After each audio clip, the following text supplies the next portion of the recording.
Okay, so the 2025 NBA playoffs are officially underway, and if the regular season taught us anything, it's that the postseason, it's a whole different beast. Absolutely. Those regular season standings, they set the stage, sure, but expectations can get flipped right on their head in a seven-game series. It really does boil down to those specific matchups, doesn't it? The little chess games within the war. That's exactly it.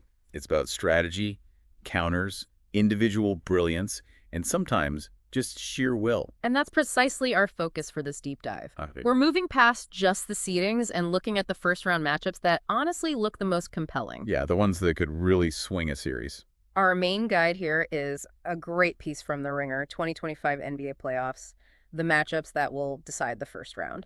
We're also pulling in some context from CBSSports.com on the Celtics-Knicks odds and AP News recap of that wild Game 1. Nail biter. An interesting academic paper using machine learning for playoff predictions, Jokic's stats from StatMuse, and even a peek at Reddit reactions to that Celtics-Knicks opener. So the mission today is really to dig into these key battles. What makes these matchups the ones to watch? What are the underlying dynamics? Exactly. We want to give you that deeper layer of insight beyond just wins and losses. Okay, let's jump in. Matchup number one, Boston Celtics versus the Orlando Magic. Right.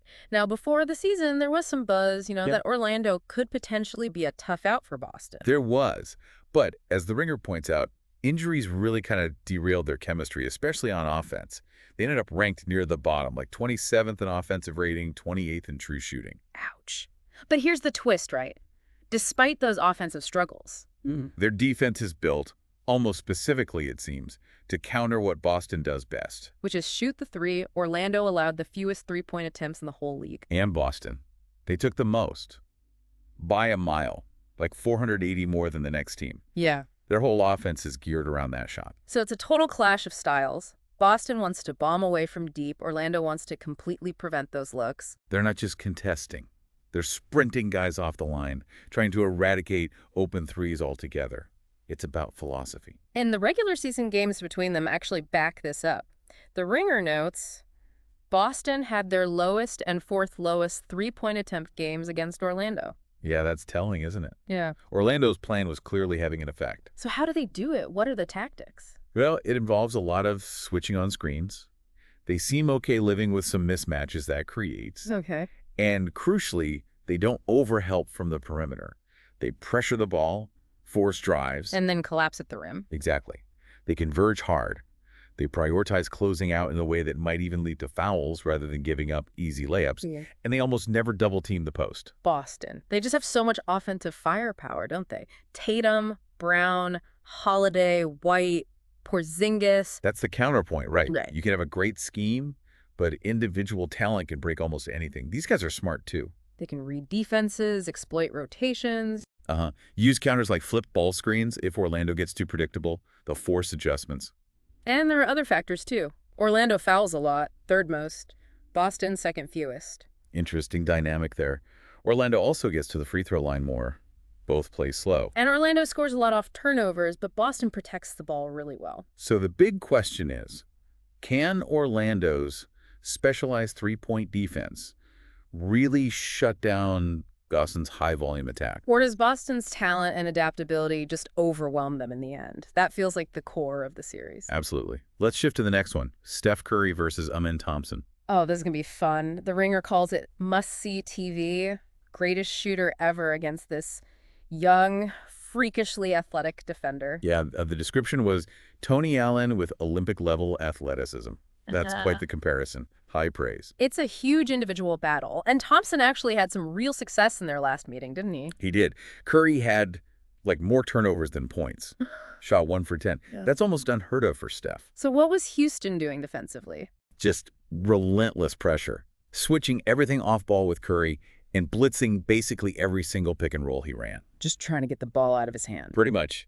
Deny him any airspace. Make him work for everything. But even when Steph isn't scoring like crazy, his gravity is still immense, right? The defense has to react to him. Exactly. The Ringer pointed out how even in that rough game, his presence opened things up for others, like Jimmy Butler got some looks. That's the Curry effect. Still, it's hard to see Golden State advancing deep if Curry can't find some cracks for himself, too, especially against Houston's other versatile defenders. Right, they have guys like Brooks, Eason, Van Vliet, who can also switch and bother shooters. It's a tough cover. So what can Golden State do? Any counters? Well, the Ringers suggest maybe trying to attack Houston's center, Alperen Sengun, drag him out of the paint. Exploit him defensively. Potentially. Or maybe just try to beat the blitz faster, make quicker decisions, force Houston to maybe back off that aggression. Could they try to line up Curry's minutes against specific Houston lineups, like when Sengun and Steven Adams are out there? That was mentioned too. Even though that Sengun-Adams pairing has been good for Houston, it's about finding any potential edge. So Houston's focus, suffocate Curry. And Golden State's focus. Somehow find a breathing room or make Houston pay for loading up on him. Could be a breakout defensive series for Thompson. Or another case of Curry solving the puzzle. Fascinating either way. Okay, matchup 3 takes us to Julius Randle versus, well, the Ringer calls it his better Angels and J.J. Redick's coaching. Huh, yeah. The article notes that the regular season games between these teams aren't super helpful because key guys were missing. Like Randle didn't play after the Doncic trade happened. Right, limited data there. But we can look at Redick's general approach with the Lakers. Yeah, and based on that, the expectation is they'll throw length and physicality at Anthony Edwards. Really try to swarm him. Blitzing his pick and rolls, taking away the pull-up three, building a wall in transition. Basically make life miserable for Edwards. That seems to be the plan A. And the byproduct of that intense focus on Edwards is that it might leave the door open for Julius Randle to do more offensively. Which brings us to the better Angels part. Randle's an all-NBA talent, but his playoff history has been pretty rough. The Ringer is blunt, calling him one of the worst playoff performers among guys who've made all-NBA. Struggles with spacing, takes tough shots sometimes. So the irony here for Redick is that a scheme designed to make Randle make more decisions. Did he actually backfire if Randle's own defensive issues get him played off the floor? Yeah, he's known for losing his man, sometimes off ball, especially in transition. Not always the quickest recovery. So can Randle hit enough open shots, make enough good plays to force the Lakers to maybe change their defensive focus away from Edwards? That seems like the swing factor, doesn't it? It does, but based on his playoff track record, the Lakers might just bet on history repeating itself. Probably. They'll likely stick with the plan that encourages Randle to shoot, trusting that historically it hasn't burned teams in the playoffs. A calculated risk based on past performance. Let's move to our final matchup. Cade Cunningham versus the Knicks pick-and-roll defense. Right. Cunningham has really blossomed as a pick-and-roll operator. Yeah. That's his bread and butter. And the Knicks, specifically Jalen Brunson and Karl-Anthony Towns, are sometimes seen as, let's say, potential targets in pick-and-roll defense. Yeah, they can be vulnerable there at times. So for Detroit, the strategy seems obvious. Attack them relentlessly. Force Brunson and Towns to defend Cade coming off screens over and over. And the Knicks' job is to try and prevent that. Scheme their way out of those specific matchups. Finagle the assignments. The Ringer highlighted a game back in January where Cade really cooked Towns' drop coverage. Yeah, 36 points at MSG. He was hitting pull-ups when Towns dropped, driving past him when he came up higher. Detroit's bigs, Duren and Stewart, were setting brutal screens too. Did the Knicks try adjusting later? They did. In the most recent game, they started Towns on Duren, then shifted him on to Oscar Thompson, maybe trying to prevent Cade from just hunting the lob threat over Towns. Didn't seem super effective, though. So when the Knicks did get stops, how are they doing it? A lot of help defense. Guys like OG Anunoby, Josh Hart leaving their men to disrupt Cade's drives or clog Duren's rolling lanes. But there's an opportunity cost for Detroit, right, if they focus only on attacking Towns. They might miss chances to go at Brunson, who the Ringer also calls a potential weak link defensively in that action. And didn't the article mention some history there with Detroit's coach, Bickerstaff? Yeah, kind of ironically. When Bickerstaff coached Cleveland, there was a feeling they maybe didn't attack Brunson enough in the pick and roll during past playoff series. But Cade's size is a bigger issue for Brunson than those Cavs guards were, maybe. Definitely creates a more significant mismatch. Brunson tries hard, though. In the regular season games, he was trying not to switch, hedging, and scrambling back. Mixed results. Yeah, Detroit still got good looks often, even without the Knicks totally breaking down. It really feels like a high-level chess match. Every adjustment matters so much. For sure. And for a coach like Thibodeau, the pressure is immense.